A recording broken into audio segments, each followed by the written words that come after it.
Yaxshi sharoitlar. Issiq, yaxshi. O'tingizni bir ochib ko'rsatasizmi? Yonish.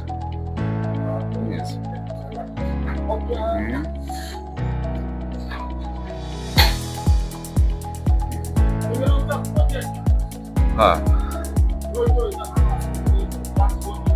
Qo'qon shahar hokimi ijtimoiy obyektlardagi isitish tizimlarini monitoring qilib bormoqda.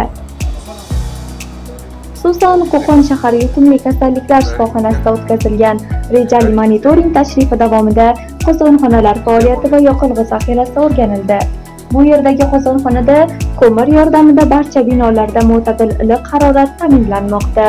Ma'rufjon Usmonov qabulxona, bo'limlar, palatalardagi haroratni o'rganib, shifokorlar va bemorlar bilan muloqotda bo'ldi.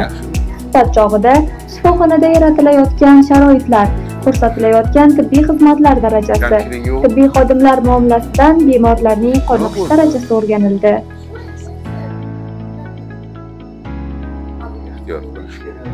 Mas'ullarga barcha kirish qismlari, zinalar va qabulxonaga issiq haroratni saqlaydigan tamburlar barpo etish, binolarda mo'tadil haroratni ta'minlash bo'yicha ko'rsatmalar berildi.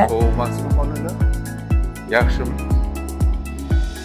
Ulug'bek Norboyev, Shahzoda Toshpo'latova, Qo'qon shahar hokimligi axborot xizmati uchun.